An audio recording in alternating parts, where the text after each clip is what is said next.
Friends, welcome to my channel. आज हम odd method के बारे में डिस्कस करेंगे। लास्ट वीडियो में हमने गेम थ्योरी के मीनिंग एंड प्योर स्ट्रेटजी के बारे में डिस्कस किया था और हमने मिनीमैक्स एंड मैक्सिमिन के प्रिंसिपल को स्टडी किया था।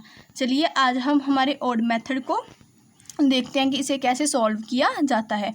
बहुत ही ईजी मेथड है।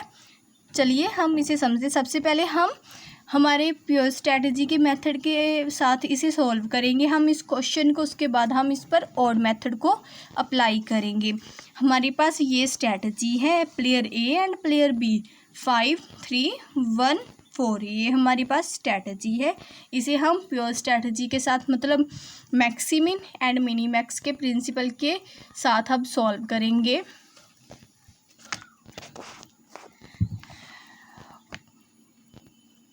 हाँ, जैसे कि हमने लास्ट वीडियो में बात की थी कि हम रो को मिनिमम करते हैं एंड कॉलम को हम मैक्सिमम करते हैं। जब हम कॉलम को रो को मिनिमम करेंगे मतलब हम देखेंगे कि ए को किस पॉइंट पर कम लॉस हो रहा है तो हमारे पास 1 आएगा। और उसके बाद जब हम देखेंगे कि A1 मतलब A1 पर उसे 1 पर लॉस कम आ रहा है और A2 पर उसे 3 पर मतलब लॉस कम आ रहा है, तो हम यहाँ पर 1 एंड 3 को लिख देंगे। और जब हम कॉलम को मैक्सिमम करेंगे मतलब अब हम बी की स्ट्रेटजी देखेंगे कि उसे किस पॉइंट पर सबसे ज़्यादा लॉस आ रहा है ना, मतलब जब हम बी की स्ट्रेटजी देखेंगे कि उसे किस पॉइंट पर सबसे ज़्यादा प्रॉफिट हो रहा है तो हम देखेंगे कि उसे 5 पर प्रॉफिट हो रहा है और 4 पर उसे सबसे ज़्यादा प्रॉफिट हो रहा है। ये तो हमने कर लिया, इसे मैक्स कर लिया, कॉलम को मैक्स एंड रो को मिन कर लिया। अब हमारा प्रिंसिपल तो है मैक्सिमिन एंड मिनी मैक्स का। अब हम रो को मैक्स करेंगे मतलब देखेंगे कि कहाँ पर किस पॉइंट पर किस स्ट्रेटजी पर हमें सबसे ज़्यादा लॉस आ रहा है। जैसे यहाँ पर हमें 3 पर आ रहा है और अब हम मैक्सिमिन मतलब अब कॉलम को हम मिन करेंगे। जब हम इसे मिन करेंगे तो हम देखेंगे कि हमें यहाँ पर कम प्रॉफिट हो रहा है 4 पर। ओके, अब हमने बात की थी कि जब हमारे पास सैडल पॉइंट आएगा तो वो हमारी गेम वैल्यू होगी। अब हमारे पास यहाँ पर सैडल पॉइंट नहीं आया। सैडल पॉइंट हमेशा हमारा सेम आता है, इसलिए अब यहाँ पर हमारे पास सैडल पॉइंट नहीं आया तो इसलिए इसे हम अब ऑड मेथड के साथ सॉल्व करेंगे। चलिए हम आगे ऑड मेथड के साथ इसे सॉल्व करते हैं। We apply odds method to solve it।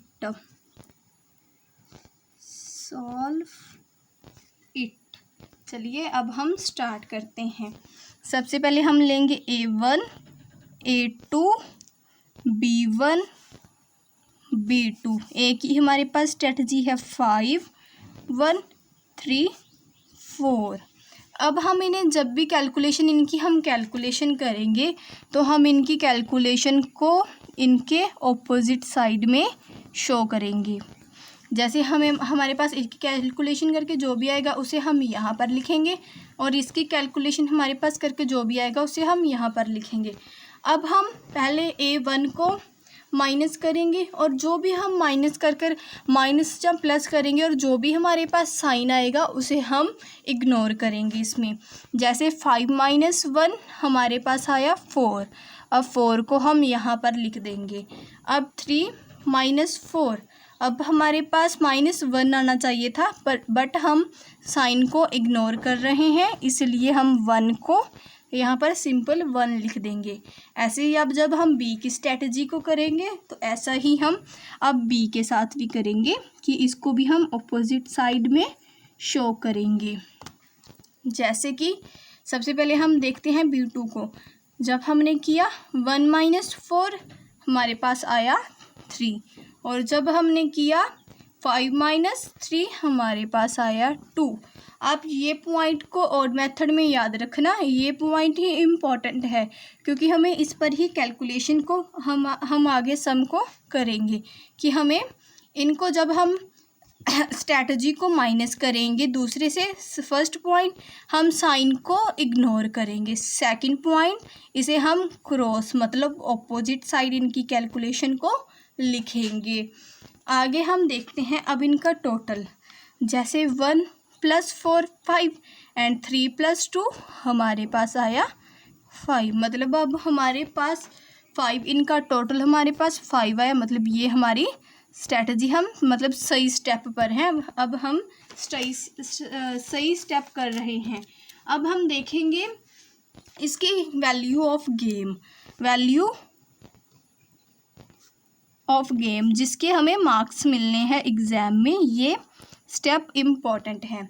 अब जब हम वैल्यू ऑफ गेम देखेंगे तो हम जो हमारे पास स्ट्रैटेजी ए है उसे हम 1 के साथ मल्टीप्लाई करेंगे और स्ट्रैटेजी 2 को हम 4 के साथ मल्टीप्लाई करेंगे। मतलब हमारे पास इन स्ट्रैटेजी से जो न्यू स्ट्रैटेजी बनी है उसके साथ हम इसे मल्टीप्लाई करेंगे। जैसे हम देखते हैं, जैसे हमारे पास पहले है 5 × 1 + 3 × 4 डिवाइडेड बाय 5 जो हमारे पास इसका टोटल आया था उसे हम यहाँ पर लिखेंगे।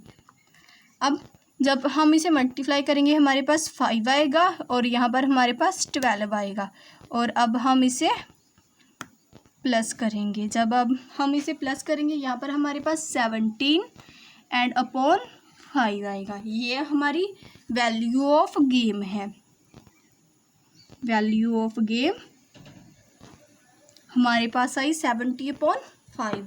ये स्टेप भी इम्पॉर्टेंट है। इसे भी हम एक बार रिवाइज कर लेते हैं कि हमने कैसे किया।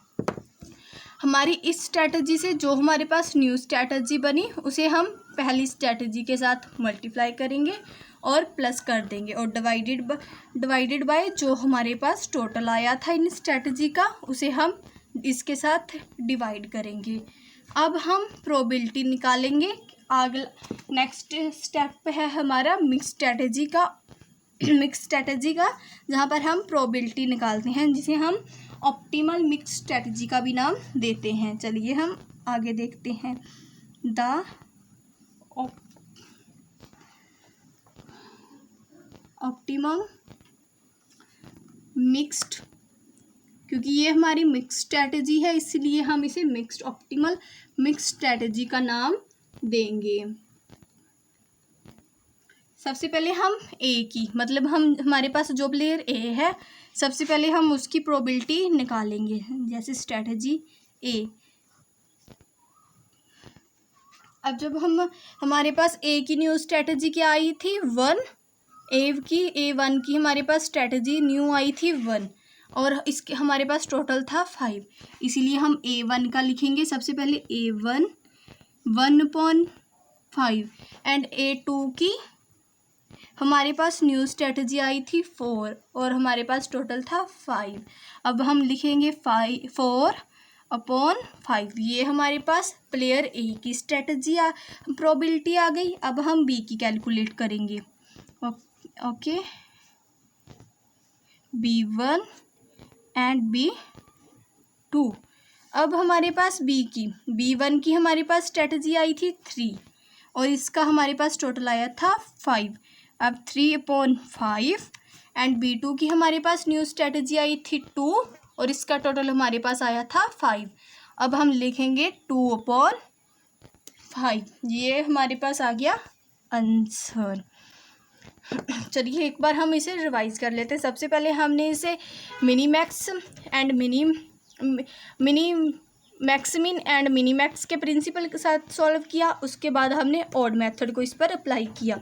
ऑड मेथड में हमने किया कि जो हमारे पास स्ट्रैटेजी थी उन्हें हमने पहले माइनस किया और माइनस कर उन्हें ऑपोजिट साइड में उनके टोटल को लिखा जो हमारे पास टोटल आया था और उनके साइन को हमने इग्नोर किया। और जब हमारे पास इनका टोटल सही आया उसके बाद हमने वैल्यू ऑफ गेम को निकाला। जब हमने वैल्यू ऑफ गेम को निकाला तो तब हमने फर्स्ट स्ट्रैटेजी को जो न्यू स्ट्रैटेजी आई है उसके साथ मल्टीप्लाई किया और उसके टोटल को जब उसका टोटल हुआ तो वो हमारे पास वैल्यू ऑफ गेम आई। उसके बाद हमने इसकी मिक्स स्ट्रैटेजी मतलब प्रोबेबिलिटी निकाली प्रोबेबिलिटी निकालने के लिए हम हमेशा अपनी न्यू स्ट्रेटजी जो हमारे पास ये आती है, ये हमारी न्यू स्ट्रेटजी होती है, हमेशा हम इसका यूज़ करते हैं। इसे हम ऑप्टिमल मिक्स स्ट्रेटजी का भी नाम देते हैं। ये स्टेप भी आप एग्ज़ाम में ज़रूर कीजिए क्योंकि ये ऑड मेथड के साथ ही किया जाता है। अब हम सबसे पहले हमने ए की स्ट्रेटजी निकाली, तो उसमें हमने हमारे पास न्यू स्ट्रेटजी 1 आई थी, 1/5 लिखा एंड 4/5 ये हमारे पास ए की स्ट्रेटजी आई।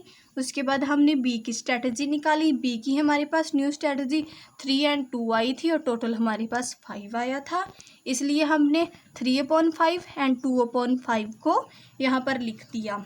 ये था हमारा ऑड मेथड। नेक्स्ट वीडियो में हम हमारे अगले टॉपिक को कवर करेंगे। I hope you can understand this concept easily. Thank you.